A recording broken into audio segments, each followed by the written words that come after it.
good morning and welcome back to Fantasy Baseball Code Red on Enravio.com. We have a big show for you today. Lots of stuff going on in the first week of baseball action. We've got the incomparable Matt Martin behind the glass today. The General seems to be missing in action. Matt, any idea where he is? You want to check the green room? I've checked the green room and I cannot find him. Cannot find him. I'm looking for him everywhere. Admiral. Nope. All right, well, we'll have to check back in and see if we can locate him. And also missing today is the Guru. Rumor has it that he was actually abducted by Vinny from Brooklyn. Yeah, we got this in the mail today. Oh, wow. I guess it's true. Yeah, you know, I think he's asking for about a $100 ransom. I'll be willing to pony up when he comes down to about $12. So hang in there, Guru. All right, let's get into the show. Lots of big news this week. Interestingly, Yasiel Puig in his home opener was benched by Don Mattingly. Apparently, he arrived late to the ballpark and was promptly given a seat on the bench. You know, this is a continuing story with this guy suddenly. We've got a situation here now where, you know, they had to have a team meeting a couple of weeks ago to discuss his off-field antics. And it appears that we've got another Lastings Millage situation on our hands here where, you know, you've got a guy that comes up with a lot of fanfare, you know, a lot of talent, but lacking in maturity. And I think this is going to wind up being a lingering problem for the Dodgers.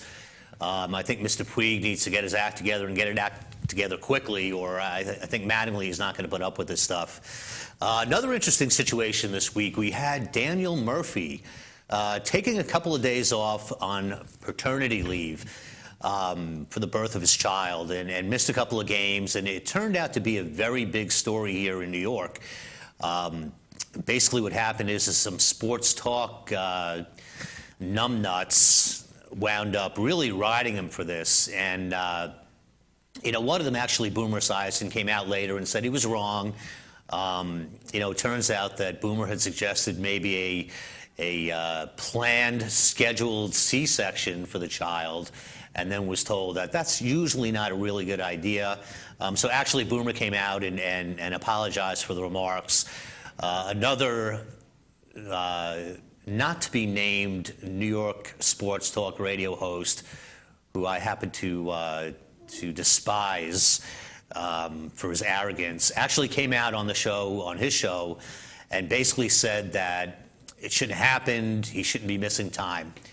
You know, it's interesting to me that with the power that the Major League Players Union happens to have, that they haven't negotiated this kind of thing into the Major League contracts. I mean, it doesn't make sense to me.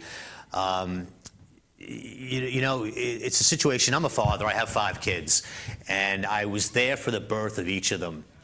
And if you offered me a contract today to play for the New York Mets, but the stipulation was that I could not be there for the birth of my children, I would turn it down. You know, there's just some things in life that are so precious that everybody deserves to have the opportunity to witness or be part of. And, you know, I'm really disappointed that it turned out to be such a big story here in New York. And, you know, I think Murphy was well within his rights to take a day or 2 off. And I think it turned out to be 3. But, you know, take a few days off and be there with his wife and family. I see no problem with that. So if you'd like to call in later and weigh in on that topic, feel free. Our number here is 855-446-7284. We'll be taking your phone calls. A lot of big news this week, you know, in addition to those 2 stories. Injuries, first week injuries that had fantasy baseball players basically knocking over women and children to get to a computer and make some moves on the waiver wire. Jose Reyes pulled a hammy. It's not looking like he's going to be out for an extended period of time. That is, of course, unless somebody tries to teach him how to run again. But don't see him being out for too long. But you never know with him, with his injury problems and his hamstring problems. This could be something that comes back and is an issue over the course of the season. If you happen to have Jose Reyes on your team, I strongly suggest that you have either a handcuff or a capable backup in case he, is in a situation where he's going to miss an extended period of time. Bobby Parnell seems to have a pretty serious elbow injury. In typical Mets fashion, what they decided to do is give him a couple of weeks of rest, as they did with Matt Harvey before actually going through and having a Tommy John surgery performed on him. That appears to be what's going to happen with Parnell. I think Parnell is going to wind up being lost for the season. People are scampering this week to try to get to the waiver wire to pick up Jose Valverde. Valverde is a guy that can step in and do a very capable job. He did a great job last year with Detroit before imploding at the end of the year a little bit.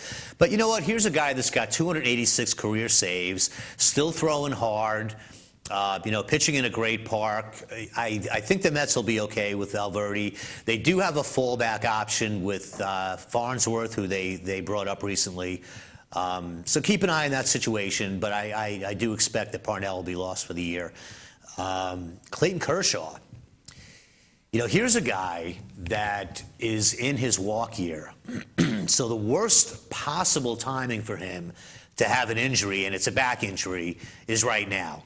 And it appears that he's going to be lost probably until the end of April, but they're not going to rush this guy back. In fact, it appears that Billingsley is now throwing and close to a return. He's coming back from Tommy John. So I think what's going to wind up happening there is you'll probably see Billingsley before you see Kershaw.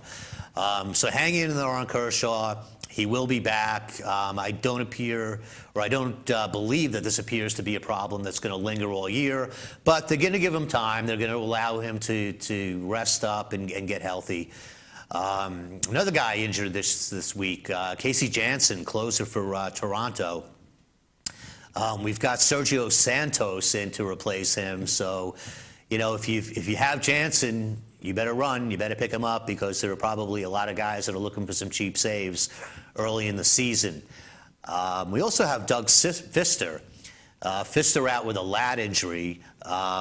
Scheduled to throw from 60 feet, was not able to begin his throwing program. He claims he's still moving forward and will be back. Probably going to miss the first month of the season, but here's a guy that just cannot stay on the field. I mean, this is a guy that no matter where he is, no matter where he pitches, he's going to be on the disabled list at some point during the season. It's a shame because he's a very productive pitcher when he's in, but it's just one of those situations where, he's very fragile and cannot seem to stay on the field. So again, a lot of interesting things this week. Again, our number 855-446-7284 if you want to weigh in. So let's get into our Who's Hot and Who's Not segment for the first week of the season. We had some guys bust out this week in a big way. Guys that are probably available in a lot of leagues. Emilio Bonifacio, 11 for his first 16. Batting .688, 4 stolen bases. He did go 0 for 3 last night, but got off to a wonderful start. And here's a guy that's going to wind up playing a lot. He's going to get a lot of playing time, eligible at multiple positions. He's a guy that can help you. If he's out there, I strongly suggest that you pick him up. Brandon Belt. Brandon Belt, a guy that we've been waiting to break out for quite some time. He's teased us a couple of times, had a big spring, off to a great start, though. Batting .333, 3 home runs, 5 runs batted in. You know what? Here's a guy that's going to break out this year. If you can grab him now, grab him. He may be available in some deeper leagues. Another guy, Alejandro Diaza. He was in a fight for a starting position in the spring, and it looks like he may have won. Off to a great start, .364, 3 home runs, 4 runs batted in for Diaza. You want to grab him if you can. Another guy, a big disappointment last year, but off to a really hot start this year is Todd Frazier. Todd Frazier, third baseman for Cincinnati. .455, 2 home runs, 4 runs batted in, and he threw in a stolen base. So a guy worthy of picking up. Especially if you're sitting on a guy like Machado or somebody that, you need at least a short-term fix for at third base. Seth Smith, 429, 2 home runs to start the season. Justin smoking it. 353, 2 home runs, 7 runs batted in the first week of the season.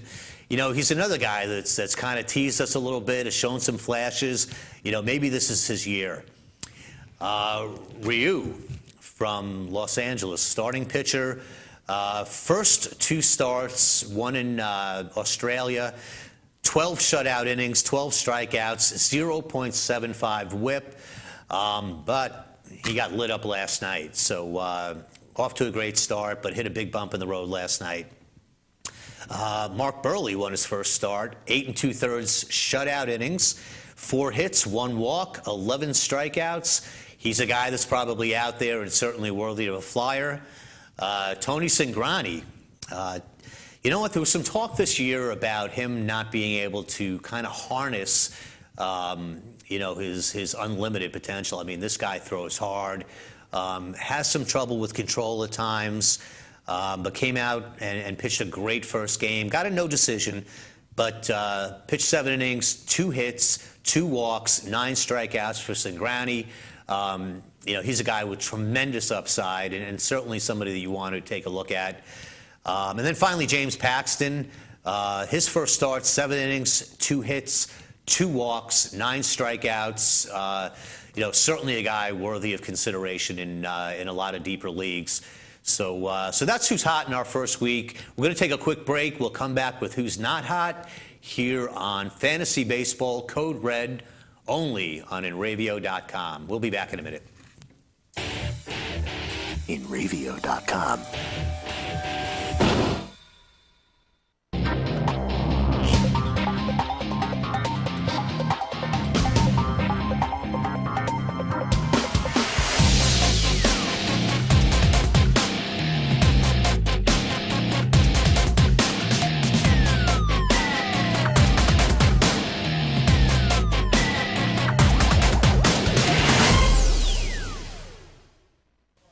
Hey Beatle fans, I'm Glenn Calderon. And I'm Lucy Diamond. Join us every Tuesday night from 8 to 9 p.m. Eastern Time for Beatles Across the Universe. On InRavio.com. Broadcasting to the world. Catch us.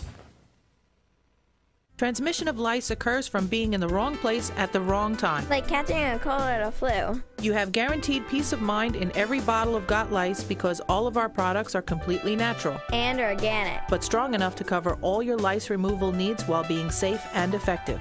Our professional technicians are specially trained with our exclusive proven technique to successfully comb out head lice. We come right to your home at your convenience. Whenever you want us. We bring everything needed to perform a successful and complete comb out while eliminating your head lice. And we leave you with our exclusive complimentary products to use for the next 10 days following our treatment. For free. Our technicians also check all family members who have been exposed to lice.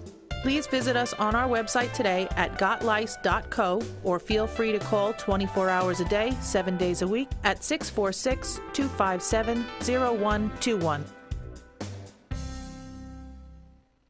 Hey, this is Gina Cotillo from The Gina Show. Come join us every Wednesday, 11 a.m. Eastern Standard Time for celebrity interviews, Reality Reel with Billy Charles, funny stories with Brian Kinnear, and much, much more. The Gina Show can be found only on InRavio.com, broadcasting to the world. So come and catch us.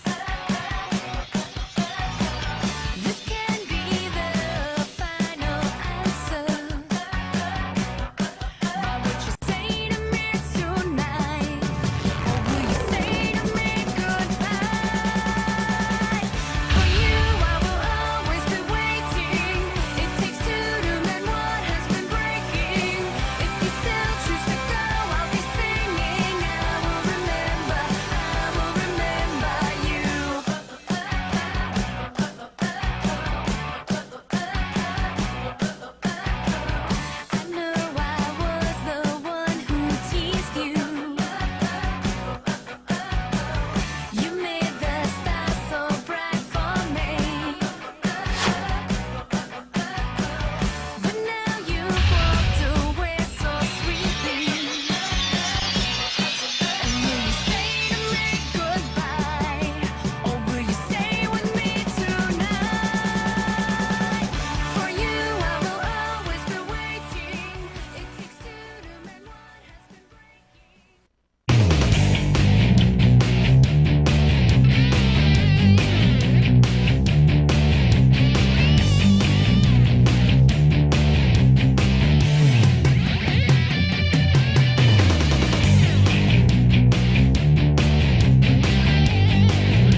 we're back here on Fantasy Baseball Code Red on Enravio.com. General's still missing. Matt, any idea? Oh, hold on. We're checking the green room right Just got now. something via email. Are you ready for it? There we go. It looks like he's still sleeping. Wow. All right. Well, we've got the general in the green room back there. Listen, don't wake him up at this point. You know, if there's anybody that needs a little beauty sleep, it's a general. So we'll let him be today. All right. Listen, let's get back into the show. Who is not hot right now? First week busts. Martin Prado, 3 for 25. Edwin Encarnacion. Now, here's a guy that a lot of people took in the first round, and rightfully so. Off to a terrible 1 for 16 start, 7 strikeouts for Encarnacion. Not going to worry about him too much. You know, he's going to come back. He is definitely going to get hot, and I would say there's not much to worry about there. Hanley Ramirez off to a 2 for 19 start. Kristen Yelich, 3 for 19. Now, that's a guy I'd worry about a little bit. Love Yelich, you know, pure left-handed hitter, great stroke. You know, a guy that probably will really step up this year, but not off to a great start. Josh Donaldson. 1. You know what, Donaldson, you know, here's a guy that's very interesting to me. Really broke out last year. You know, the home runs weren't that surprising. You know, he did flash some power in the minor leagues, but only a 275 career hitter in the minor leagues. I don't know where the 300 batting average came from last year. I'm not expecting that again this year. You know, I kind of see Donaldson as a, you know, kind of a 270 hitter, 20 home runs, maybe 80 to 90 runs batted in. You know, but if you're expecting him to build on what he did last year, I think you're going to be disappointed in Donaldson. A.J. Pollock, 3 for 23, 7 strikeouts. Billy Hamilton, 0 for 12, 6 strikeouts. That is not a good thing for a guy that needs to get on base and steal bases. In fact, they gave him a day off yesterday, try to, you know, get his head together a little bit. But I'd watch Hamilton closely because I don't know that they're going to give him a whole lot of time to pull it together. He could be a guy that is either going to get hot and stick, or he could be a guy that, you know, we see in a couple of months get sent back down to the minors from you know, for some additional seasoning, as they call it.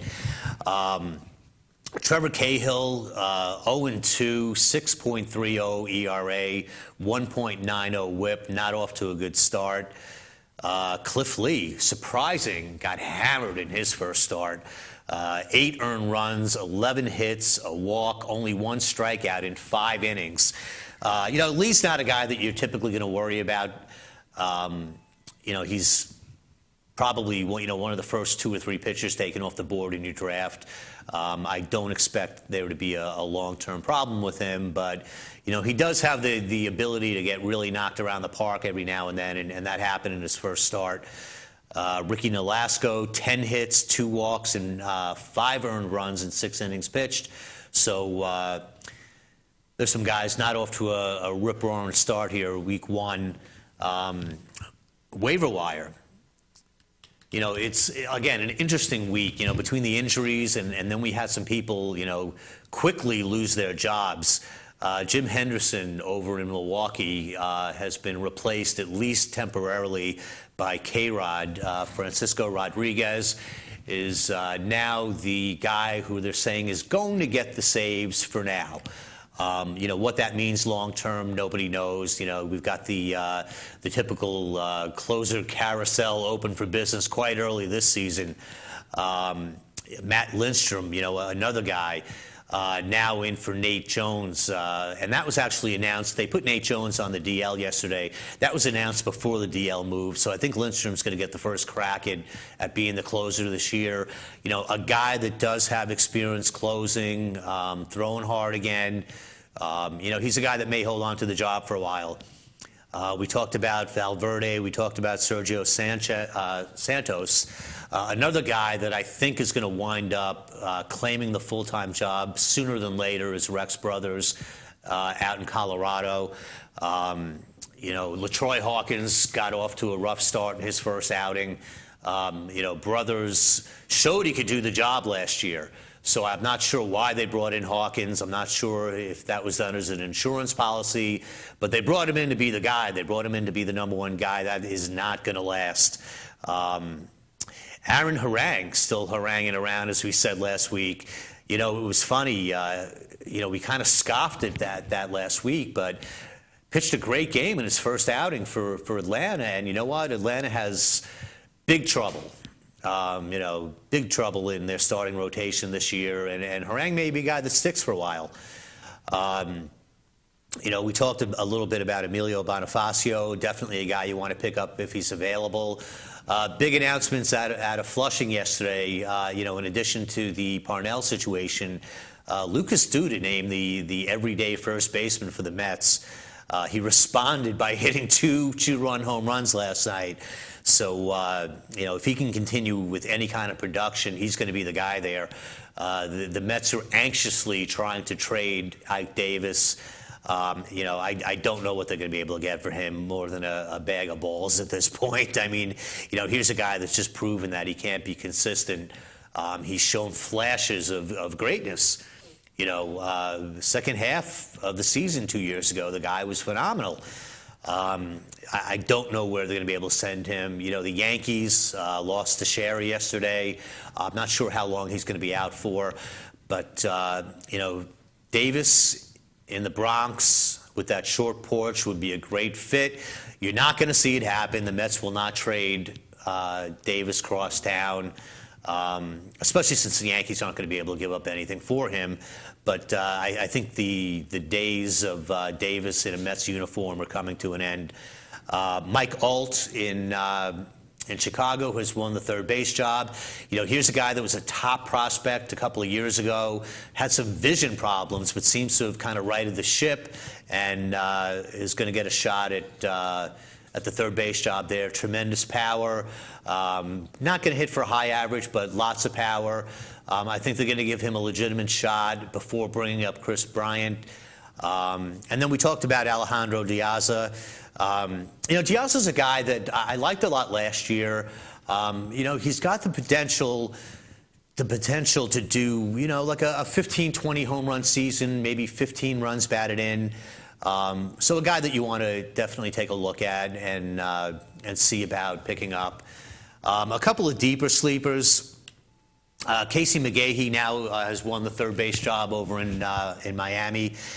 He was a very productive hitter in 2010, hit 23 home runs, had 104 runs batted in. A combination of injuries and poor play have kind of combined to leave McGahee off the radar for a while. But he's healthy again. He's starting in Miami. He's off to a pretty quick start, 5 runs batted in his first 2 games. He could provide some nice short-term help for you. So certainly a guy that you may want to consider picking up. Yomil Pinto, catcher in Minnesota. Suzuki got off to a decent start, but Pinto's a good offensive catcher. He started last year at Double-A, moved up to Triple-A, had a nice run in Minnesota at the end of last year. Combined in 2013, the guy hit 304, 19 runs batted in, 86 RBIs. Again, power hitting catcher. They're tough to come by. He's on the roster. If Suzuki falters at all, I think Pinto's going to get a lot more playing time. Certainly a guy that you want to consider picking up. Another guy that I'm really high on right now is Wilmer Flores. The Mets are going to need a long-term solution at shortstop. Tejada is not going to get the job done. The Mets had Flores playing at shortstop at AAA Vegas. They called him up with the Daniel Murphy situation, but I think they're going to keep him around. I think they're not going to give Tejada a lot of rope here. Flores has the potential to play a decent shortstop. With a little work, he can be a capable defensive shortstop. But, last year he hit 300, 16 home runs, 99 runs batted in. The Mets desperately need a bat in that lineup. And, to get it at the shortstop position is, would be a tremendous upgrade for the Mets. So I would definitely keep an eye on him. Another deep sleeper, Eric Johnson, the Chicago White Sox. Starting pitcher, he's been overlooked. He hasn't been on the radar, but he's had some success in a small sampling in the majors. He's the fourth starter now with the White Sox. 3-2 last year, 3.25 ERA. The whip was a little high, 1.55, but very good minor league numbers, and certainly worth a flyer. Another guy, Junior Lake, on the other side of Chicago. He's called up last year, got a pretty good look last year. He produced. He produced in his cup of coffee last year. 284 batting average, 6 home runs, 16 runs batted in. Good speed, decent power. He's shown that over the course of his career in the minors.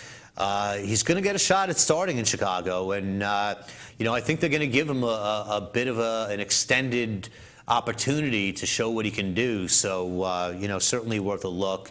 And a couple of other guys out there that aren't even signed to major league rosters. Stephen Drew is a guy that I don't love. I think he's overrated, but should be playing somewhere in the major leagues. I mean, there are a lot of teams out there that could use a Stephen Drew, the Mets being one of them. You certainly have trouble understanding why this guy's not playing in the major leagues right now. I mean, it's obviously a situation that we're coming down to dollars and cents with Mr. Drew, and until he gets a little bit more realistic about his asking price, he's going to be left out there. And he will be signed at some point. He will probably be a starter at some point. And another guy that's not signed is Kenry Morales. He's a first baseman with some pop.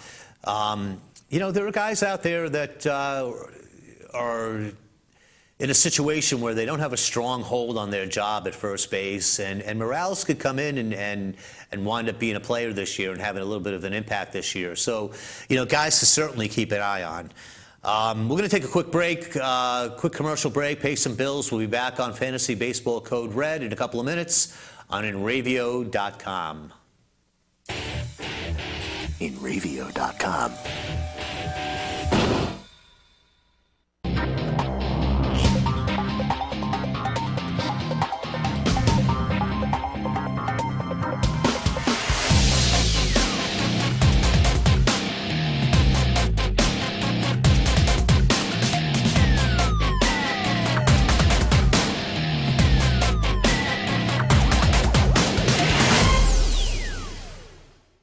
Transmission of lice occurs from being in the wrong place at the wrong time. Like catching a cold or a flu. You have guaranteed peace of mind in every bottle of Got Lice because all of our products are completely natural, And organic. but strong enough to cover all your lice removal needs while being safe and effective. Our professional technicians are specially trained with our exclusive proven technique to successfully comb out head lice. We come right to your home at your convenience. Whenever you want us. We bring everything needed to perform a successful and complete comb out while eliminating your head lice. And we leave you with our exclusive complimentary products to use for the next 10 days following our treatment. For free. Our technicians also check all family members who have been exposed to lice.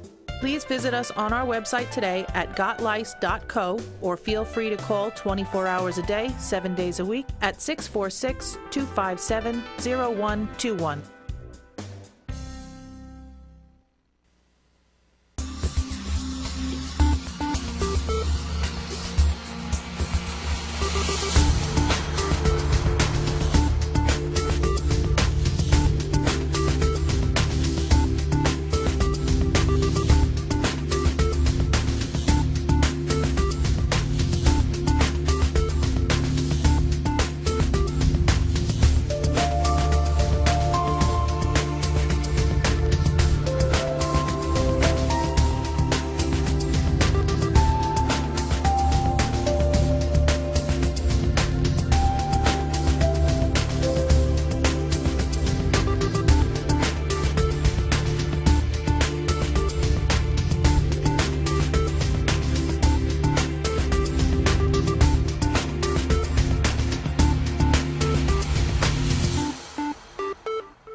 Hey, this is your good buddies Bruce and Disco from the Glory Days Show, which can be seen every Sunday morning starting at 10 a.m. here in the East. We have sports highlights, movie reviews, and celebrity interviews. We have out-of-town correspondents. Timmy the Trotter giving us horse racing tips, and at the end of every show, Mr. B does a live song. The Glory Days Show, found only on radio.com, broadcasting to the world.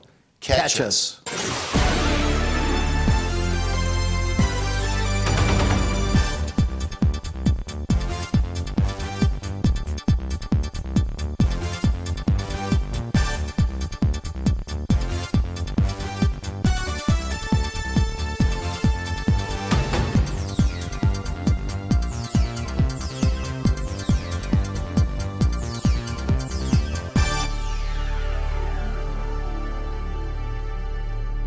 Girls, girls, girls, girls, all have something to say. Some say their emotions get in the way. Some like them big, some like them skinny. Oh, girls, who's come this way? We must unite, this is a place. You don't have to show your face. Girls, I'll be a lady of today. So say what you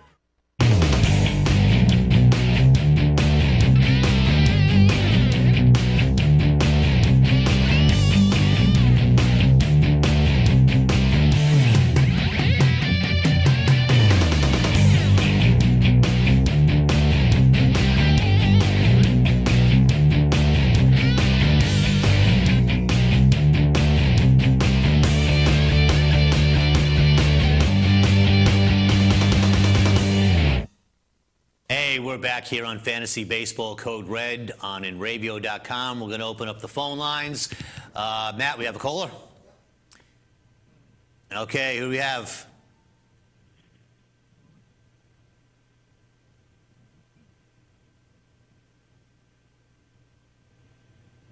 Okay, we seem to have lost our caller. Please try back. Hey, hello. Oh, we have him. We have him.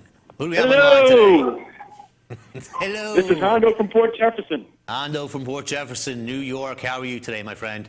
Pretty good. This is 2 weeks in a row. I'm probably going to be calling you guys every week. Where's all your counterparts? The ship's falling apart here.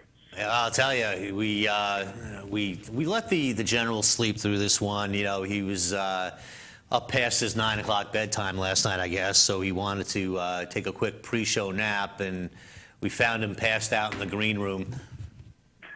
Well, I agree with you. The general does need his extra beauty sleep, but Yes, he let's does. just get down to business. I am in trouble, my friend, and my question to you, maybe there's some other calls that have the same type of situation. I don't know how to evaluate trades or the best way to evaluate trades. You know, for example, no one has ever accepted a trade that I've offered.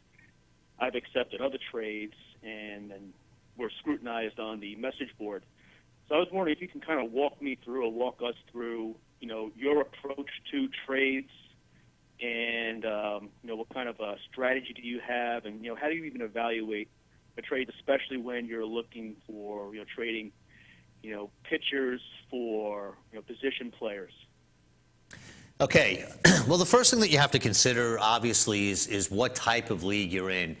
If you're in a keeper league, that obviously would elevate the value of a younger guy, somebody that you can keep on your team for a long time. If you're in a league where you throw everybody back every year, then, you know, kind of all bets are off, and you know, basically the strategy is, you know, the first thing you want to do is you need to identify where you're weak. You know, I'm in a couple of leagues, and there are 2 leagues where I need to find a bat. I'm strong with pitching. My starting pitching is strong. My relievers are strong. All my other categories are good. The counting categories are good, with the exception of a power bat. So once you've identified your need, basically what you need to do, Hondo, is find a partner. You know, and that's sometimes a little bit more difficult. You know, easier said than done. You know, because typically what I find in these leagues is everybody feels like they have to get the better end of the deal before they're willing to trade. The other thing that guys don't seem to understand is that when you make a trade offer, most guys don't throw out their best offer, you know, initially. It's a negotiation. You know, guys laugh at you when you make an offer that, you know, may seem a little lopsided, but, you know, dude, This is a negotiation. We're not, it's not a take it or leave it kind of situation. You're trying to open up a dialogue and try to find out, what the other guy needs and come up with a fit that's really a win-win. I mean, that's what you're looking for. You're looking for a situation where both teams come out of the trade better. So, that's what I typically do is try to identify somebody with a need and then try to trade from my surplus or trade from my strength where I can, address a deficiency on my roster. Yeah, I understand that. I know in our league that trades are also voted on by the rest of the league, and that's why they get involved. Right. My particular situation, I have a strong infield with Machado coming back. I'll have catchers Posey and Carcione, which is slow start, but you said Tulowitzki and then Machado, pretty strong. I got a couple strong outfielders. I have no closers. I don't have one single closer on my roster. And that, to me, is a tough. The way I look at it, getting a closer that say gets 30 saves a year, that's basically one a week, 30-week season, right? Right. For us.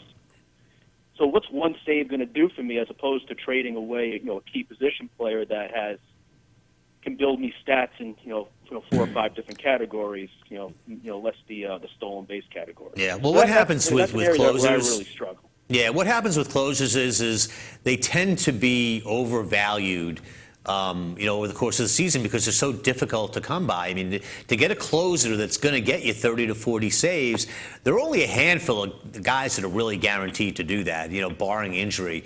And as we say all the time on this show, it's the carousel. I mean, the first thing you want to do is you want to put yourself in a position where you have other closers, or potential closers at least, that can contribute to your situation, where then you can go out and get that one guy that's going to get you 30 or 40, and it will make an impact over the course of your season. Whether you're in a rotisserie league or a weekly head-to-head league, you can't fall behind in that category and expect to make it up all at once at the end of the season. It's not going to happen. I mean, every week that you lose that point, in saves, it's a loss, and you can't get that back. But you have to avoid overpaying for a closer. If you've got a surplus in hitting, then package, take one of your better hitters and get a package back that includes a closer and a starting pitcher or a replacement hitter.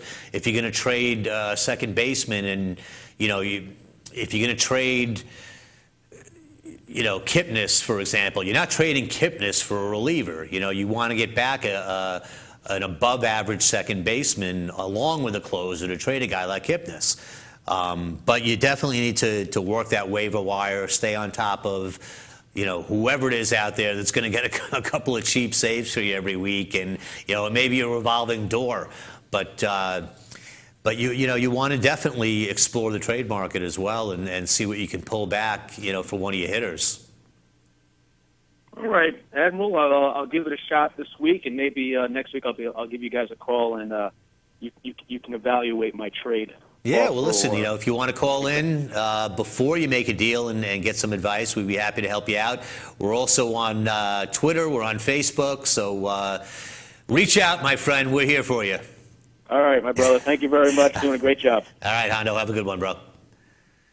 All right, so some other guys that may be worthy of picking up, and that's what we're trying to do right here at this point of the season, is we want to try to help you fill in some gaps, pick out some diamonds in the rough that may be able to help you over the course of the season. And, we've got some guys this year, and as is the case every year, where we have guys that missed, all or most of last season and are trying to come back this season and kind of flying under the radar a little bit. So there are some guys out there that may be able to help you out. We are a sucker, or we are suckers for good comeback stories, and there are certainly a couple of opportunities this year. Grady Sizemore, you know what? The guy missed the season last year. He's been very injury prone for the last couple of years, but the guy is still young, 31 years old. He's getting a shot to come back this year in Boston. You can't forget that, there was a 4-year period where Sizemore played just about every game. 4 straight years, he averaged 159 games a season, put up 26 home runs a year, 84 runs batted in, 116 runs scored average per season, 28 stolen bases, 285 batting average. All right, you're not going to get those numbers again. I mean, the guy's been a mess from 2009 to 2011. Before missing really two full seasons in 2012 and 2013, rehabbing from a variety of different injuries. This is a guy that had 7 different surgeries. But you know what? He's now the starting center fielder in Boston. If you can get 280 out of him this year, with 15 to 20 home runs and 60 or 70 runs batted in, you're probably not going to get 20 stolen bases out of him, but he's a usable player, who's probably available in a lot of leagues. Colby Lewis, 34-year-old pitcher in Texas. This guy knows about comebacks. Spent 2008 and 2009 playing in Japan, trying to work his way back into the show. Made his way back in 2010 in Texas. And, over the last 2.5 years, he's done a pretty good job before getting injured in 2012. Missed the 2013 season, Tommy John surgery. But here's a guy that averaged 200 innings and 182 strikeouts over the course of those couple of years. He's probably going to be back in the Rangers rotation sometime this month. Certainly worth a pickup and a stash. Another guy, a young guy, Michael Pineda, 25 years old, starting pitcher for the Yankees. He burst on the scene in a big way in Seattle in 2011. 173 strikeouts and 171 innings pitched, 3.74 ERA, 1.08 WHIP. Had some injuries in 2012 and some setbacks in 2013. But he's healthy now. He's healthy, and he's pitching now for the Yankees. He's their 5th starter. It's been a long road back for this guy, but I think he's back, and I think he's going to be, top of the end, top of the rotation type of pitcher for the Yankees. Number 2, number 3 kind of guy. Another guy is Corey Hart. Hart missed the entire 2013 season, had a couple of knee surgeries. But here's a guy, in his previous 3 seasons, averaged 278, 29 home runs, 82 runs batted in. He was a base stealer. Those days are over. But you know what? In Seattle, not the best park to hit in. We all know that. But, here's a guy that could contribute 20 home runs, possibly, if he gets that kind of playing time. He'll be able to knock in some runs. He's a guy that you can get away with using a couple of times a week. Another guy in Seattle who just can't seem to stay on the field. But if you can get this guy healthy for a little while, he's going to contribute. And that's Chris Young, starting pitcher, devastated by injuries the last couple of seasons, missed all of 2013 with the Mets. They gave him a shot in New York. They gave him a shot in Washington. For some reason, Washington just cut him. He signed with Seattle. He's still got something left in the tank. He's a really solid pitcher if he can stay on the field. So pick him up. Keep an eye on this guy. Certainly worthy of having on your bench at this point, at least. If he's healthy, he's a top 5 starter on a lot of fantasy teams. So you know what? Run to the wire this weekend. Take a look at some of these guys, and and help yourself out a little bit. We'll go a little bit further into the waiver wire, and we'll take a look at the rookies and take a look at what's happening down on the farm. We've got some guys that are going to be called up. They're going to be called up sooner than later, probably no later than June. Once this whole ridiculous Super 2 and, arbitration eligibility ridiculousness passes. The top of that list is George Springer. They offered him a contract, a long-term deal. He took the risk. He turned it down.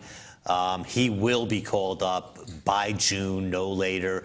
24-year-old outfielder with speed, with power.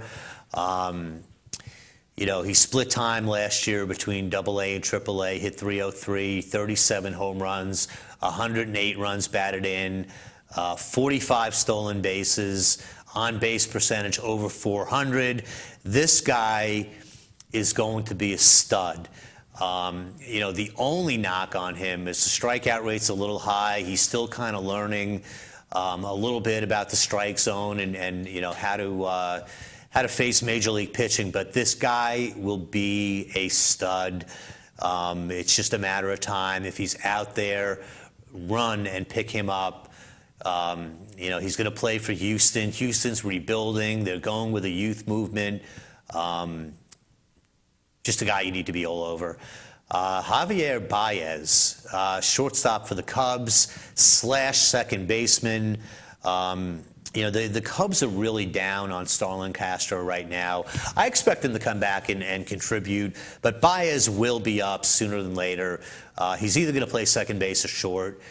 He also almost made the team out of spring training. Had 5 home runs in the spring. You know what? Last season, 282, 37 home runs, 111 runs batted in, 20 steals between A and AA. Barney is not the answer. Castro may or may not be the answer. This guy will be called up. He will be in the starting lineup sooner than later, so you certainly want to grab him. Over in Pittsburgh, Gregory Polanco, young guy, 21 years old, ran his way through 3 levels in the minor leagues last year, finishing up at AAA. You know what? He's going to be called up. Pirates fans have to be happy with what's happening there between McCutchen and Marte and eventually Polanco. Tabata is not the guy. Polanco will be. I expect that we'll see him by June. Last year, he's a 285 hitter, 12 homers, 71 runs batted in, and 38 steals. The power will develop. He's a 21-year-old guy who I think, his best days are certainly ahead of him. Over in Flushing, at Citi Field, we've got the Mets, in their typical disastrous state right now. But, with Harvey being out, Nice being on the DL, it opened up the door for a couple of guys. One being Henry Mejia, who was up and pitched a pretty solid game yesterday. But another guy that's going to be up sooner than later, actually 2 guys that are going to be up sooner than later, are Rafael Montero, 22-year-old pitcher. 2013 last year between AA and AAA, a 2.78 ERA in 155 innings pitched, 150 strikeouts, just 35 walks, a 1.10 ERA. He's ready to pitch in the majors right now. It's another Super 2 situation, but he'll be out. He'll be up. Possibility that they'll bring him up and throw him in the pen. I'd hate to see that. I'd like this guy to come up and get thrown right into the rotation. And of course, Syndergaard, Noah Syndergaard, another guy that the Mets have. The Mets have been smart in a pitcher's park in stocking themselves with really good young pitching talent. We mentioned Mejia, we mentioned Montero, we mentioned Syndergaard. They've got Wheeler, they've got Harvey coming back next year, they've got Dylan G. This is a team that will be able to trade from their strength sooner than later. But Syndergaard's going to get called up this year. There's no question. I mean, this is a guy that between A and AA last year hit 305. His ERA was 305. In 118 innings pitched, 133 strikeouts, only 28 walks, a 1.14 WHIP. Young power pitcher. Here's a guy that will be brought up. He's going to join that rotation, and I think he's going to stick. It's going to make that trade that the Mets made with Toronto look really bad for Toronto. With Syndergaard and D'Arnaud is off to a slow start, but a lot of people are starting to get down on him. But he's a guy that I'm pretty sure is going to be a serviceable catcher in this league for a pretty long time to come. So keep an eye on those young pitchers for the Mets. Some guys that will be up at some point this season. Archie Bradley, starting pitcher in Arizona. This guy's one injury away from getting called up. Either way, he's going to get called up at some point, whether it be June or whether it be in September. He's a guy that's going to get called up. Taijuan Walker, the only thing keeping this guy out of the rotation right this minute is some injury issues, so he'll be up. Chris Bryant, I mentioned earlier in the show. He's a guy that will probably get called up this year, depending on the status of Mike Alt. Michael Franco in Philadelphia. They've got Ash playing there now. He's not the long-term solution. Franco is. 300 batting average with 31 home runs and 103 runs batted in last year in the minors. This is a guy that's going to get called up sooner than later. And a couple other guys finally before we wrap up. Jameson Taillon has some elbow issues right now, but that's the only thing keeping him from being called up in June. And then finally, the big stud in the minors this year, a guy that has been called the greatest prospect that has ever come through the minors by more than one scout. Minnesota outfielder Byron Buxton. Probably a long shot because he's only 19, or he may have just turned 20. Long shot to come up in June. But again, widely considered to be the best prospect in baseball. The Twins don't have a whole lot going on right now. He will be up at some point, whether it's June or for a cup of coffee in September. But you know what? If you're in a keeper league, jump on this guy right now. Last season hit .334, 12 home runs, 77 runs batted in, and 55 stolen bases. Another guy that's going to get bigger, going to get stronger, going to develop more power. If you're in a keeper league, you want to have this guy. Absolutely. So anyway, so that's the show for this week. Sorry that you had to put up with looking at and listening to me for the whole show this week, but we will have a couple of guys back in next week. Big thanks to Big Matt in the production studio for helping me through the show. We will see you back next week on Fantasy Baseball Code Red on Enravio.com every Saturday at 11 o'clock. See you next week. Thanks for tuning in, folks.